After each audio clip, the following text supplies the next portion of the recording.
Hi everyone and welcome to another reading vlog. It is currently Monday the 1st of May.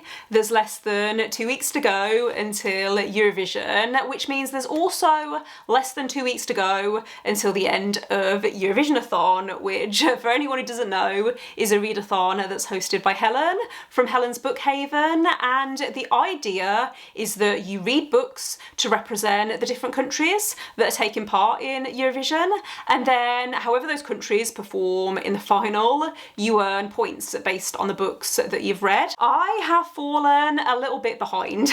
I've so far read 2 books to represent the UK and Sweden, so I want to try and catch up over the next few weeks, but I don't know what book I want to start with because there's 2 routes that I could go down. I could either read a bigger book that I think is going to be fast-paced, or I could read a shorter book that I think is going to be slower paced. So that's my current dilemma. Should have said actually these books are to represent Spain and Italy. So we have the American Roommate Experiment by Elena Armas, and then we also have a couple of Elena Ferrante books to represent Italy. So I know I'm going to be picking up one of these first, and then I also have A Curse of Roses by Diana Pinguicha on my Kindle, but I'm going to wait to read that because I'm using it to represent Portugal, and I know that they're not guaranteed a place in the final yet, so I'm trying to be tactical about things. But yeah, I think I am leaning more towards the American Roommate Experiment because this is a sequel to The Spanish Love Deception, which I read last year and really enjoyed, so it makes sense, I guess, to continue a series, even though I know that this is more of a companion novel. Once I have decided, I will let you know, but I also wanted to talk a little bit about my plans for Eurovision because obviously Eurovision is being hosted in the UK this year on behalf of Ukraine, and it's taking place in Liverpool, which is a few hours north of me, but I actually have a friend from uni who lives quite close to Liverpool, so we've actually got tickets for the fan zone on the night of the final, which I'm so excited about. We did try to get tickets for the arena, but it didn't quite work out. So we're going to the fan zone instead, which should be really fun. I actually went to Turin last year for the final, and we went to the Eurovision Village and saw the final on the big screen, which was, yeah, really good. I think there's just something about the atmosphere when you're actually at an event. Yeah, I'm really excited, and I can't wait to read some more books over the next few weeks to try and increase my chances of winning. I mean, I know I'm not going to win Eurovisionathon at this point because I've fallen quite far behind, but I always love taking part in this readathon anyway because I love Eurovision. I think that's everything that I needed to say in this intro. I will let you know once I have reading updates or once I have other Eurovision related thoughts. It is now Tuesday, and I thought I should let you know that I did make a start on, and just hit myself in the face, The American Roommate Experiment by Elena Armas. I started this last night and I read the first 100 pages, so I'm around a quarter of the way through. I'm really struggling to get my words out today, so apologies if I sound like I'm struggling. In terms of first impressions, this is okay. It's feeling very slow at the moment, and usually I love a slow burn romance, but I'm not feeling loads of chemistry between the 2 main characters, so I'm not feeling that invested in them at the moment, but I'm gonna stick with it because I feel like I could become more invested the more that I read. What was a nice surprise is this is dual POV, so I'm pretty sure that book 1 was single POV, but in this book we do get both characters' perspectives, which is always my preference. So yeah, that was a good surprise. But in this book we are following 2 main characters, like I said, Rosie and Lucas. So Rosie is the best friend of the main character from the first book, and at the start of this book she is in a bit of a tricky housing situation because the ceiling in her apartment has just fallen through, and because her friend is currently out of town, she decides to go and stay there for a couple of days. However, what she doesn't know is that her friend has promised her cousin Lucas can stay in that apartment while he's in town because he's visiting from Spain. So there's this misunderstanding initially where Rosie thinks that Lucas is breaking into the apartment, but they manage to clear things up and they have agreed to stay in this apartment together for the next few weeks. That's the basic setup for the book, but then there's also some other stuff going on where Rosie has recently quit her job to become a romance writer and she's struggling with writer's block. So I think the main plot is going to be that Lucas is going to help her with that. It's feeling very cheesy so far, and because it's been a while since I read the first book, I can't remember if the first book was also this cheesy, but wow, there's been a few moments where I've actually cringed because it's just very cheesy, a lot cheesier than I was expecting, but the characters are perfectly likeable, like there's nothing wrong with the characters. Lucas in particular is quite sweet and I do like that we're getting both of their perspectives, so I have hope that I'm gonna like this overall. I think the problem is that I've had a lot of 5-star reads recently, so in comparison to those, this is just not quite hitting the spot, but I'm gonna stick with it, like I said, and just hope that I start to feel more invested the more that I read. So I'm halfway through the American Roommate experiment and I think I've worked out what it is that I don't like about this book. It's the dialogue. So the dialogue is really cheesy, but it's to the point where it doesn't feel realistic. And I'm reading it and I'm thinking, there is no way that real people would talk like this. And I know that romance books don't need to always be 100% realistic, but it's really bothering me. It feels very sickly sweet. And the thing is that it's not like offending me, like the characters are fine, so I don't feel like I want a DNF, but I'm just not really enjoying it that much. I did find the audiobook though on Scribd, so I'm now listening while I read with my eyes, and I feel like that's helping me a little bit to feel invested in the story, but yeah, so far this has been a little bit disappointing. So a very exciting parcel has just arrived, which I will show you in a minute, but before then I wanted to let you know I did end up finishing the American Roommate experiment last night, and I'm gonna give this 2 stars, which I feel really bad about because it didn't do anything wrong. Obviously I didn't like it, but it didn't offend me or anything, so it's probably closer to a 2.5 stars. I did run it through Corpile and it came out as 2.5. I felt like I was reading a series of scenes that on paper were quite cute, but they didn't quite join up and it didn't flow very well. So yeah, I didn't really like the structure and the way that this was structured.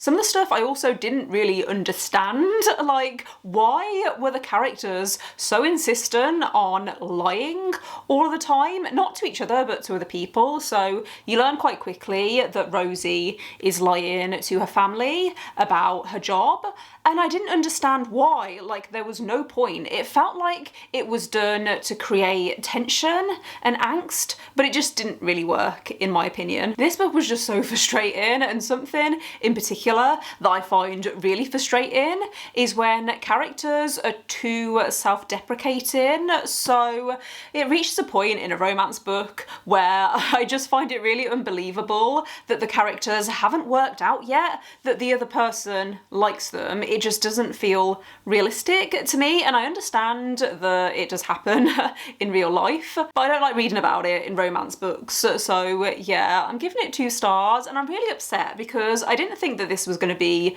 a new favourite or anything, but I expected to like it, so yeah. I feel like this clip has started off really negative, so let's brighten the tone a little bit because my Goldsboro box for April has just arrived and I don't have scissors. This was actually delayed because I think there was a problem with the publishers. I'm pretty sure, well, I know what this book is and I'm pretty sure that it only came out at the start of May, so that's probably why they didn't start shipping until the end of April. So this is is Dragonfall by L.R. Lamb, which I have been really excited about. I think I'm going to try and get to this in June. I'm actually thinking about cancelling my Goals per subscription soon, because since I joined back in August last year, I've only read one of the books and it's quite expensive, so I don't want to keep on getting the books if I'm not going to read them in time, or at least like quite quickly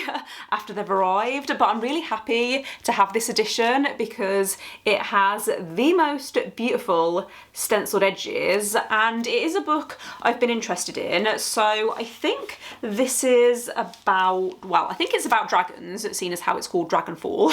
It looks like we're following two main characters, and one of the main characters is also a dragon, but I think in this world dragons can also turn themselves into humans. I think it's the first book in a series as well, and that's another reason why I'm thinking about cancelling my subscription, because I like to wait to read first books in series until the sequel is coming out so I can read them quite close together. So yeah, I am really excited about this, especially because the edition is really pretty. I'm sorry, I'll stop. I always forget to show under the dust jacket, but it also has this design and it's also signed by the author as well. My plan for this weekend is to hopefully start and finish another book within the next few days, and then that should give me time to read another book next week before I go up to Liverpool. Although annoyingly, I found out this morning, well actually I found out a few days ago, but I had confirmation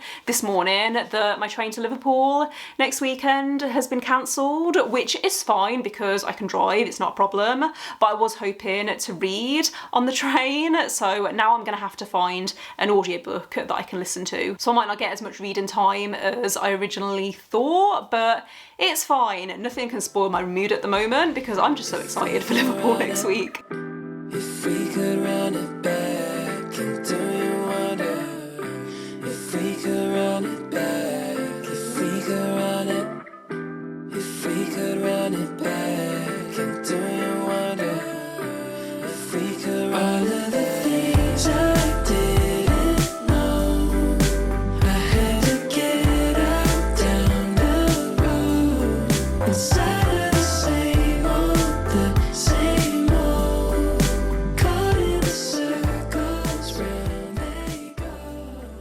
It is now Sunday and I am feeling a little bit tired because I've just got home from a pretty decent walk. It wasn't like super long, but it was mostly uphill, so my ankles are struggling a little bit, but I thought I would do a reading update before I go out again this afternoon because I have now finished another book, which I don't think I updated the vlog when I started this, but I have now finished The Lost Daughter by Elena Ferrante, which I really enjoyed. It's a very short novella. It's only around 140 pages, but a lot of this felt open to interpretation, so it felt a lot longer than it was, but in a good way. It's basically following this main character called Leda, I think her name is, and she is in her late 40s and her daughters are now both grown up. She's got two daughters who are in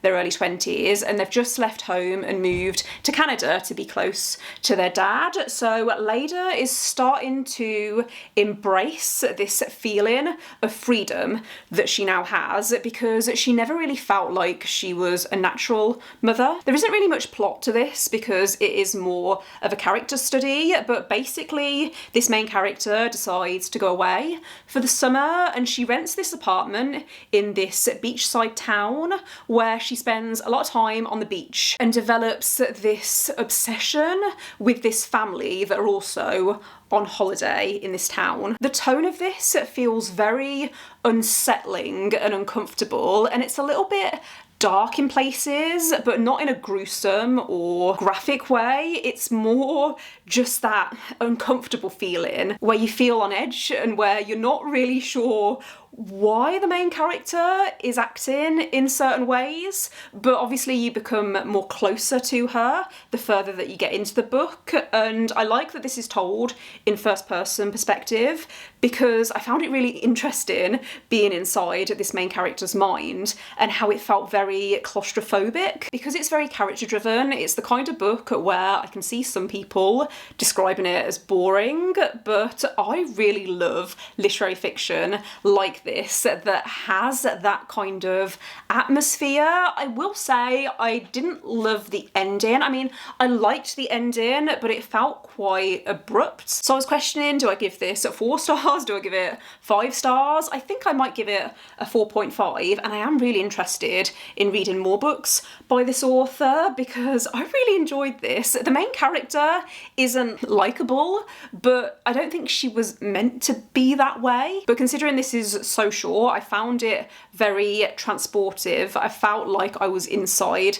the mind of this main character and I felt like I was there at this beach town. So yeah, 4 or 5 stars, I haven't decided yet. I do have another book by this author that I've borrowed from the library, so I might try and read that this week, but I'm also starting a new book this afternoon. I'm going to make a start on A Curse of Roses by Diana Pinguicha, which is a historical fantasy. It's been on my TBR for the longest time, so I feel like I need to read this, but I'm going to make a start on this hopefully tonight, and then if I do have time at some point within this month, I will pick up the other Elena Ferrante book that I've got, which I think is called Days of Abandonment. Good morning, it is now Tuesday and I only have 2 days left of work before I head up to Liverpool for the weekend, so I'm feeling very excited, but I'm also feeling a little bit tired and sluggish from the weekend. I haven't really read much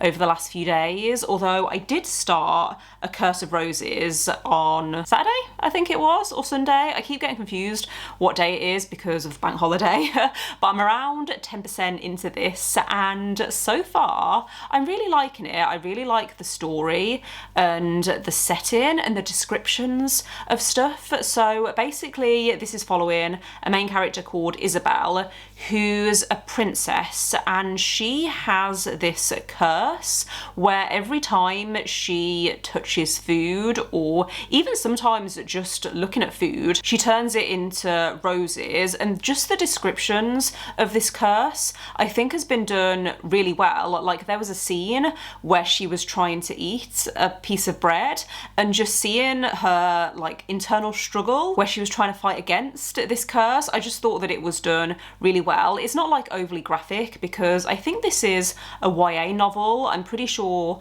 the main character is 17, but from what I understand this is based on a Portuguese legend. So yeah, really excited to read more of this hopefully this evening. I have got back into playing The Sims though over the last few days, which I need to be careful about because it's quite easy to get addicted to that. So yeah, I'm hoping to read some more of this tonight. It's not that long. I think it's around 300 or 350 pages. I feel like if I sit down and actually dedicate some time to reading it, then I'll get through it quite quickly. So yeah, that is the plan for this evening. I need to get back to work, but I will catch up with you once I have more reading updates. There's a possibility that I've already filmed a clip for this vlog wearing this shirt earlier in the week or last week, but hi, it is now Thursday and I am off work today because I wanted to have an extra day before I go up to Liverpool tomorrow. I'm so excited. I feel like I've said that a lot in this vlog, but I am so excited for this weekend. It's meant to be really nice weather as well, which is good considering the Eurovision Village is outside. I feel like I have talked about that, haven't I? I'm going to the Eurovision Village, not like the actual arena. I feel like I might have said that in the introduction.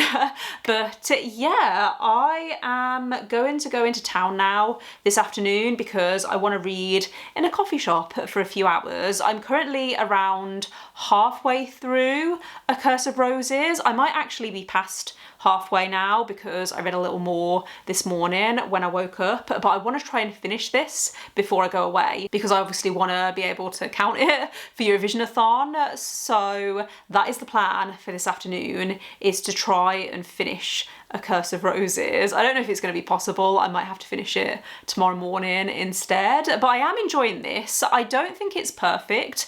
There's some stuff that if I look too closely, I'm not liking. It's things like the pacing, I think, is a little off, and I would like a little more character development from the side characters, but I think this book is doing what it intended to do. Like, it has that almost fairy tale like feeling, and I think that atmosphere works for this kind of story. It feels refreshing in the sense that I haven't read a book like this in a while, and I do really like the main character Isabel, who I think I said we're following her as she seeks out an enchanted Mora because she's been told that this girl can break this curse. She's been told that this girl can grant wishes, but it turns out that she can't take away Isabel's curse, but she can teach her how to control this magic. So that's basically kind of what the book is about. We're following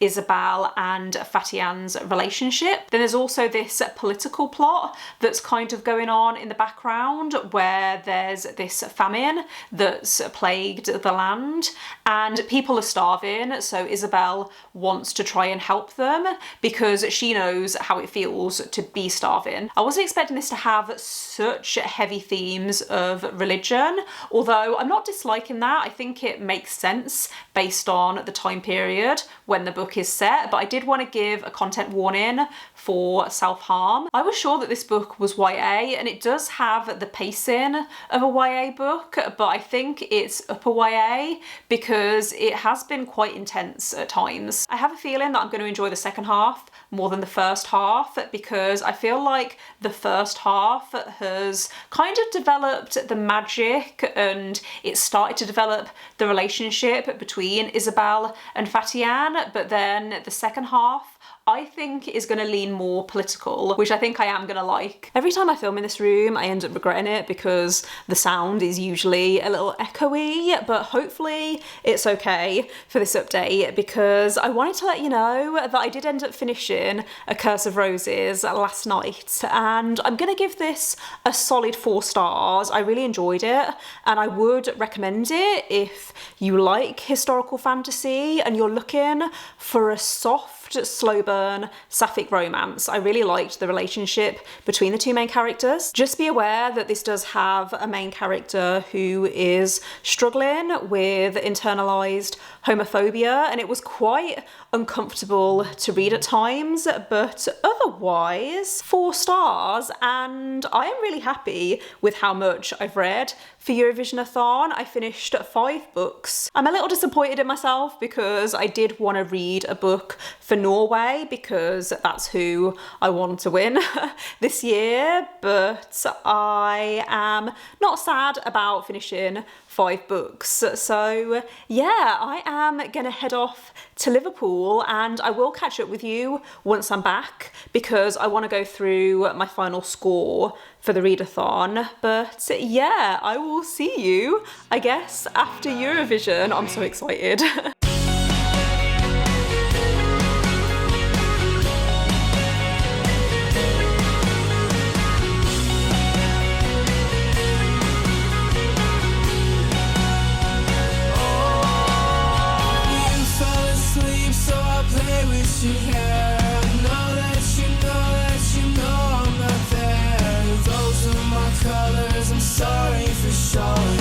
You've got a headache, I'm sorry for going on and on and on and on and on and on and on and on again.